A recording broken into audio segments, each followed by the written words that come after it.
우리나라 지역, 대한민국 지역만 알고 있으면 돼. 자, 우리나라 고생대 지층은 해성층이야.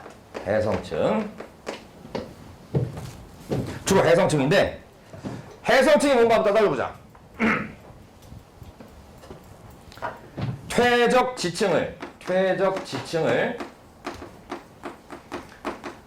크게 둘로 나누는데, 하나가 해성층이고, 하나가 육성층이야. 자, 해성층과 육성층이 뭐냐? 대충 말 들어도 느낌 올 것 같은데, 해성층은 어디서 만들어진 거겠니? 그렇지, 바닷물 속에서 퇴적된 층이야.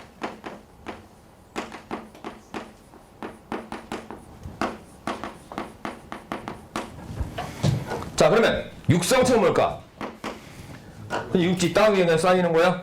뭐 동물들 갖다 쌓아? 그건 아니지. 아, 바람이 불어서? 그런 경우도 있는데, 바람이 불어서 이렇게 퇴적물들을, 풍화물들을 운반시키고 퇴적시키는 이런 조건들은 사막 같은 특이 환경 말고는 힘들어. 그래서 대부분 물이 해준다고 생각하면 돼. 흐르는 물, 유수의 작용. 그래서 육지에 있는 물, 우리가 크게 뭘 생각할 수 있을까? 지하수, 호수, 강물 있지? 쓰자. 호수나 강물 속에서 퇴적. 이걸 바로 육성층과 해성층이라고 얘기해. 자, 해성층 그랬으니까 퇴적 지층을 뜻하는 거지. 퇴적함으로 구성된 퇴적 지층 뜻하는 거지. 그런데 살짝 최상부는 육성층이 존재해. 최상부는 육성층. 즉 강물이나 호수 밑바닥에서 퇴적된 층도 있어. 최상부는 그래. 단, 여기 괄호 쳤지? 괄호 쳤으니까 이거 시험에 잘 등장하진 않아. 주로 등장하는 얘기들은 이 얘기들이야. 해성층. 아니니? 해성층만 기억해도 크게 문제가 없는데 조금 더 자세하게, 조금 더 심화된 학습. 최상부는 육성층으로 구성되어 있다 생각해주면 된다고. 자, 그러면 물속 환경, 바닷물 속에 잠겨있던 환경이 있는데 바깥으로 드러났다는 얘기가 되겠지, 나중에. 최상부니까 제일 마지막에 쌓인 걸 거 아니야, 그치? 최상부 제일 위에 있는 게 제일 마지막에 쌓인 걸 테니까, 역전되지 않았으면. 그래서 최상부는 육성층으로 돼 있다고 그랬는데 이유가 뭘까? 자, 과학이야 무조건 외우는 거 아니라고 그랬어. 여기 육지고 여기가 바닷물인데 요게 평균 해수면이야.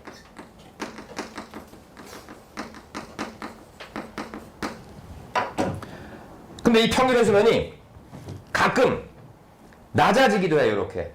즉, 해수위가 낮아지기도 한다고. 요 낮아지는 이유가 뭐냐? 크게 두 가지인데, 바닷물은 가만히 있고 육지가 이렇게 올라오는 경우가 있어. 이거 뭐라 그래? 융기.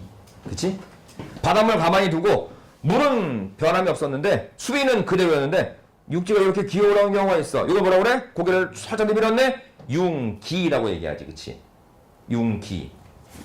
근데 땅은 가만히 있는데 바닷물이 이렇게 아래 내려가는 경우도 있어. 자, 이런 경우는 왜 생기냐면 여기가 육지고 바다인데 바닷물이 증발하고, 물론 육지에 있는 물도 증발하는데 사실은 지구에 바닷물이 압도적으로 많아. 해수가 전체 지구 표면을 뒤덮고 있는 물 중에서 해수가 약 97.3%, 나머지 한 2.7%가 육수라고 생각하면 돼. 그러니까 육수는 증발하긴 하는데 양이 많진 않아. 그래서 대부분의 물들은 바다에서 증발하는데 이 증발된 물들이 뭘 만들어? 구름 만들지. 이 구름이 뭘 내려? 비를 내린다고. 그럼 이 비를 내릴 때 바다에도 비가 오고 육지에도 비가 오는데 이 빗물들이 그대로 다시 강물의 형태로 바다로 유입되거나 아니면 지하수의 형태로 유입되거나 돌아간단 말이야. 증발해서 구름 만들고 비 내리고 또다시 복귀해서 또 증발해서 구름 만들고 비 내리고, 이게 바로 물의 순환이라는 거거든. 근데 조금 기온이 떨어졌어. 평균 기온이. 그럼 극지방, 고緯도 지방은 얼음으로 덮인 지역들이 많은데 얘들이 넓어지겠지. 얼음의 면적이. 이때를 뭐라고 그래? 빙하기라고 한다고.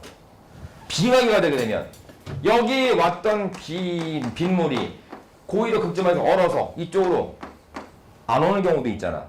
그렇게 되면 물이 덜 오니까 해수면이 어떻게 될까? 낮아진다고. 갔던 물이 일부가 안 돌아오니까. 그치? 그래서 해수면이 낮아지는 경우도 있어. 이게 바로 빙하기 해수면이야.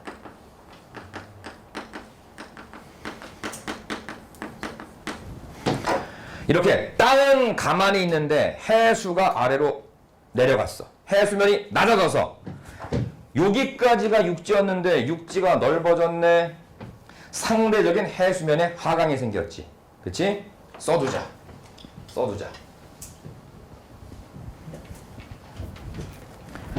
해수면의 하강은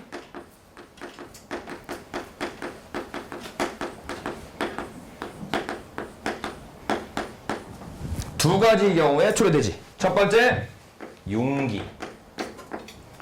물론 해수면의 하강인데 이 하강이 어떤 하강이야? 상대적인 하강이라고 생각하자. 융기.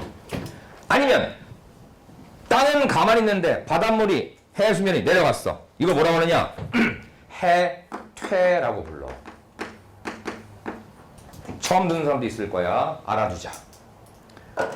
반대로 해수면이 상승하는 경우도 있을 거야. 이렇게. 해수면이 상승하는 경우도 있을 거야. 어떤 경우야?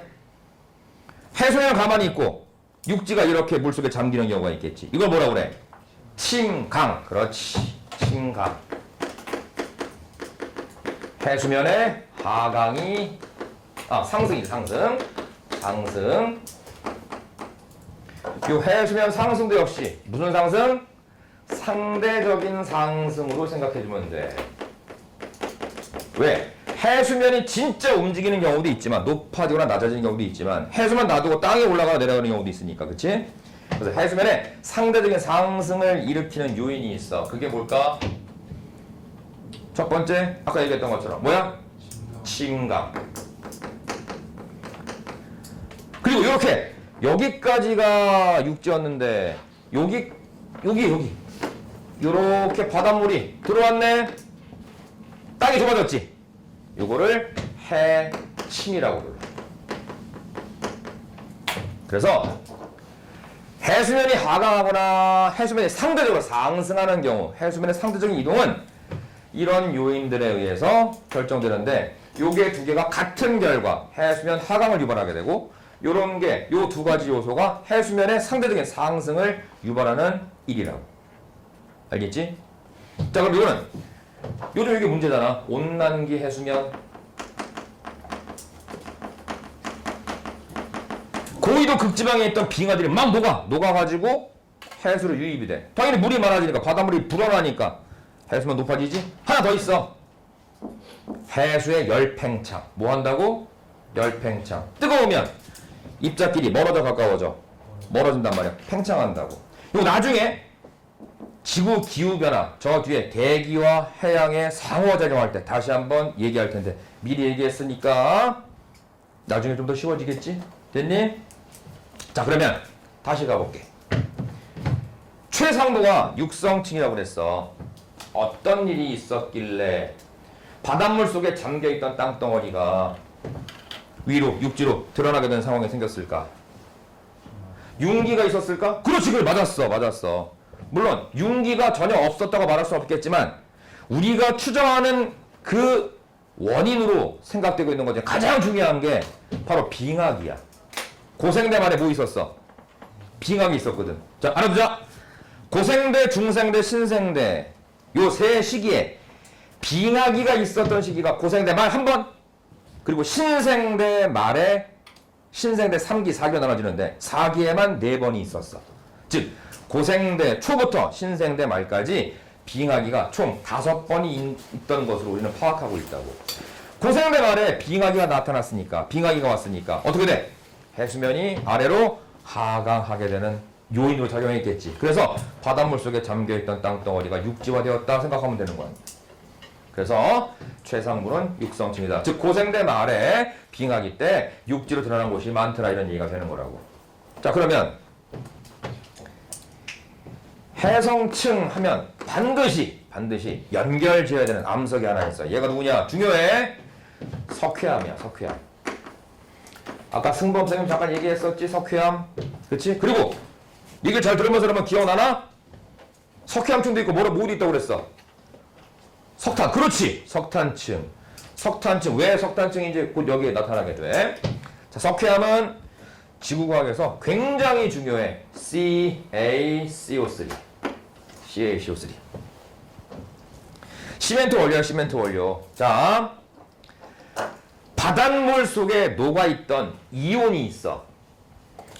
녹아있으니 이온이지. 녹아있으니 이온이지. 예를 들어서 칼슘 이온과 칼슘 이온 그리고 탄산이온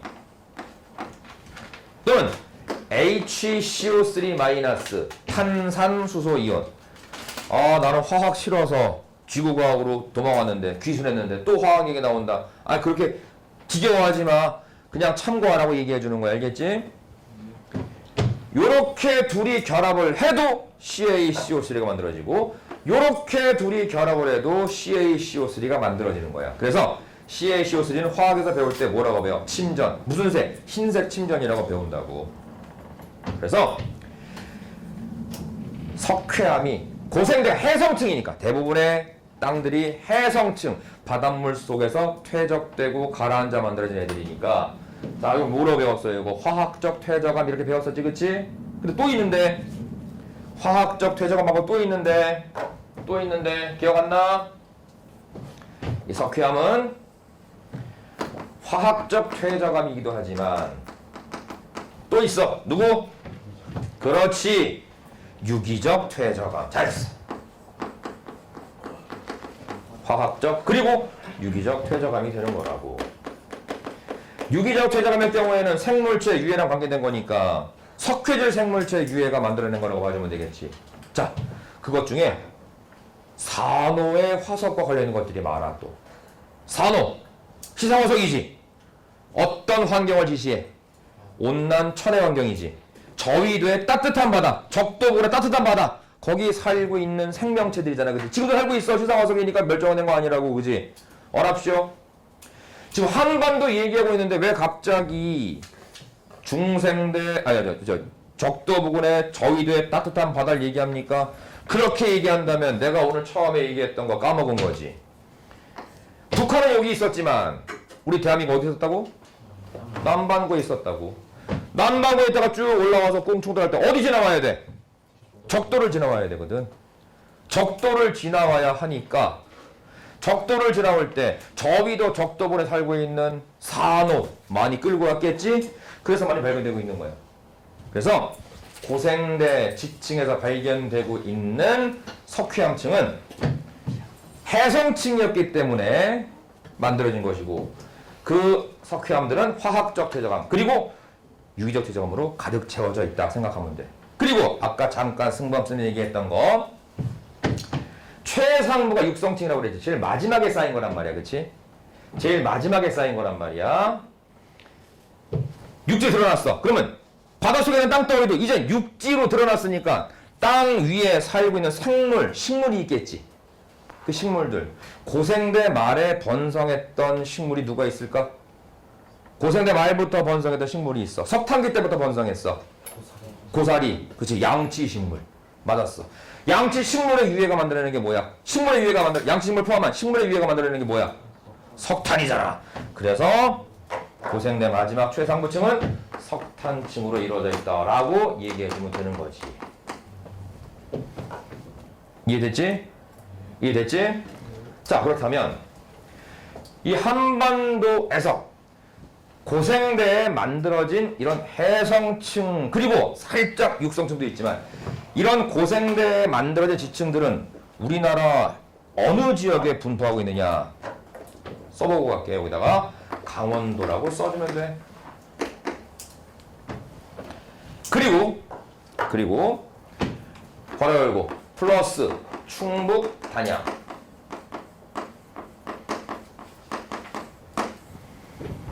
알겠지? 단양이 어디 있는지 아니? 단양? 지도 그려보자. 요렇게 우리 한반도 그려보고 여기. 자, 강원도는 우리나라에도 강원도가 있지만 강원도는 일부 지역도 북한 지역이기도 해. 휴전선이 여기가 가로지르고 있단 말이야. 그때 여기에 이렇게 여기 수도꼭지처럼 이거 튀어나온 부분이 여기가 있어. 여기. 가운데서 살짝 이렇게 튀어나온 수도꼭지 같은 부분이 있어. 여기가 바로 충청북도 단양이야. 이 집에 가서 보는 게 이쪽 부분 아셔. 단양 팔경. 집에서 검색해봐. 단양 팔경 유명한 관광지야. 자, 여기 강원도에서 충북 단양으로 이어지는 요 지역에 있는 엄청나게 큰 산이 하나 있어. 이름이 태화산이라는 산인데 이 태화산이 승부수도 나 찾고 있구나. 곧 나갈게요.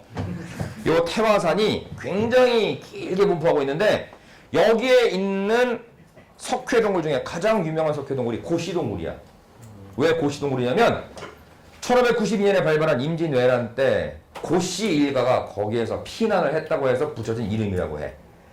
이 석회동굴, 고씨동굴의 그 소재지 거기 보게 되면 두 가지야. 하나는 강원도 영월군 김삿간면, 하나는 충북 단양 이렇게 되어 있다고.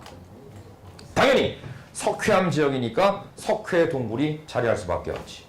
그리고 우리나라 시멘트 원료 어디서 나온다고 배웠어? 강원도에서 나온다고 배웠지. 그치? 그리고 강원도에 뭐도 있어?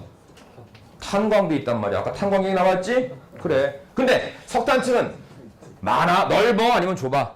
좁아. 조금 소규모로 분포한다고. 그래서 우리나라는 석탄이 출토되긴 하지만 나오긴 나오지만 대부분 수입에 의존하고 있어. 이해됐니? 자, 아직 고생대 끝난 거 아니야? 왜 고생대층이 강원도에 있는 요걸 어떻게 하면 잘 기억할 수 있을까? 요게 나의 비법인데 요거 다음 시간에 얘기해 줄게. 알겠지? 중생대 신생대로 이어질 거야. 잠시 후에.